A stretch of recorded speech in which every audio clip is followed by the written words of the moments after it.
Hello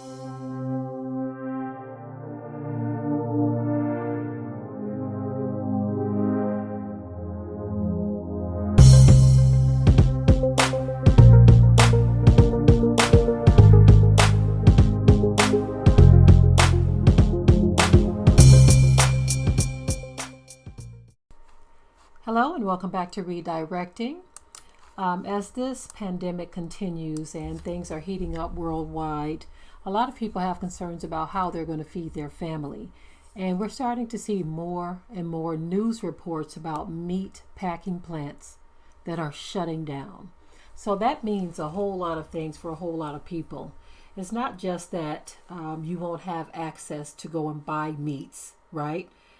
It's also the fact that these are people who are losing their jobs. Tens of thousands of jobs are being lost as a result of these closures.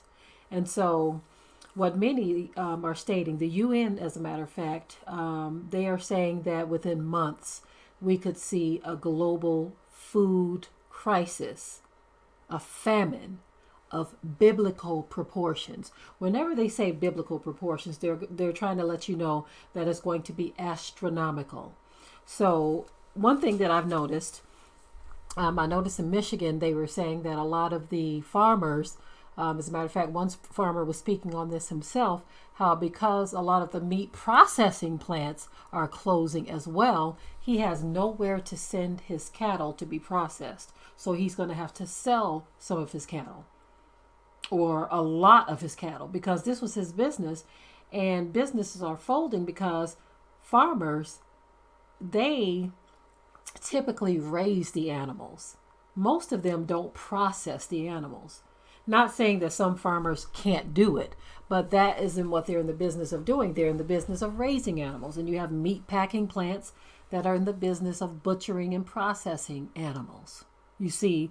And so now, for some of you, this is good news if you're vegetarian or vegan, so right.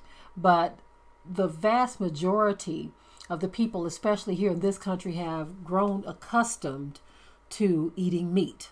And a lot of people in the world as well. Now, in some third world nations, they don't eat meat as much as Western nations. Okay.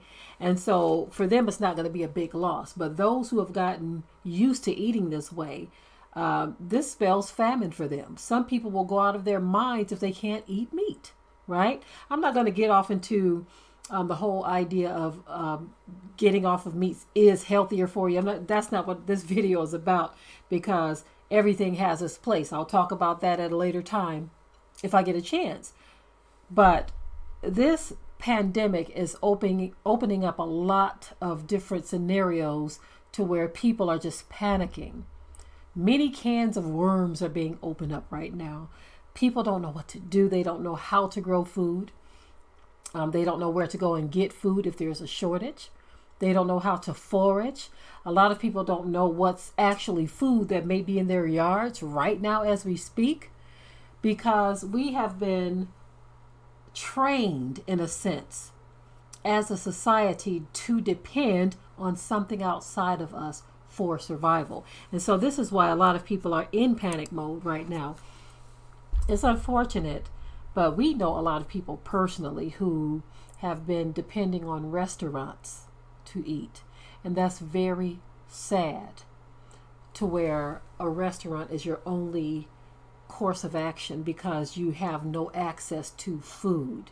What this says to me is that a lot more thought needs to be put into taking care of yourself and being self-sufficient, right? All of us.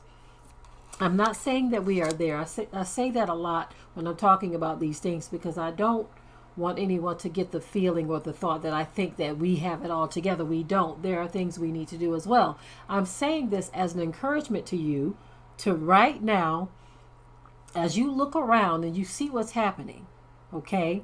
Reality has kicked in around the world, okay? There is no reset button. The things that we've seen and experienced, they are there. And there is talk as to whether or not this is going to be a new normal that they are trying to establish, right? With us not knowing when this will end, Don't you think it's time that we consider doing what we can or what we have to take care of ourselves and our families, right? This meat crisis, for some, again, it's not a crisis because it's not the healthiest anyway, but some of y'all ain't trying to hear that, right? Some of you aren't trying to hear that, but it just kind of shows you that if it's affecting the meat markets, you have to understand it's affecting other markets as well, because there are certain regions of the country where they are saying because they don't have that cheap labor that can come in, and because people have literally been on lockdown in their homes, a lot of food has gone wasted and rotting in the ground. Understand what I'm talking about here. Do you see the direction that things are going in right now? Meat packing plants closing, thousands, tens of thousands losing their jobs. Many of them have gotten sick. Food rotting on the ground. People in panic mode. People protesting. People angered. People afraid. Do you understand what we are all looking at and living through? So, pity parties won't get the job done. It's time to put on your thinking cap and see what it is you have to do to take care of you and your family. Don't let the closure of meatpacking plants send you into a downward spiral of depression. Come up with other alternatives. Other alternatives. This is where I think the whole idea of people coming together should really click. But it's unfortunate that you cannot come together with everyone, because when you try to come together with people, everyone is not on the same page. And if you are in a situation to where personalities are clashing, arguments are breaking out, people aren't getting along, how long do you think that is going to be that way? Huh? How long do you think that you will be allowed to function in that way? So this is why I say people need to bring attitudes in check, because we need each other. But a host is not going to continue to be a host if the person who is being hosted is disagreeable, can't get along with the host, can't do their part, can't pull their own weight. We've been talking about this for years, family. I've been saying that folk need to bring their attitudes in check and make sure that you are doing what you have to do to not only secure yourself, but to help the group that you've joined. Because I do see where people are coming together, right? There are communities. I talked about one community before that really inspired us many years ago. It was a group of people in a European nation, 7 families. They came together out of necessity. And guess what? They made it work. They didn't have all of this rigmarole that you see when you try to bring so-called black people together, right? I'm not saying that they didn't have some problems, but they had established guidelines and rules and things. And everybody said, you know what, we're going to follow these guidelines and these rules, and we're going to pull our own weight and do what we have to do so that we together can survive. But when you have someone who falls outside of that, that's when the plucking off happens, right? But look at the time that we're in. Can we afford to allow attitudes and disagreements and pettiness? Can we afford to allow those things to mess up with or interfere with a good situation? No, we cannot. Some of you are going to come together out of necessity. And so do your part to make it work, because you have no idea, none of us, how far they're going to take this thing. Now, those of us who know biblical prophecy, we already know that the Most High have some things in store too.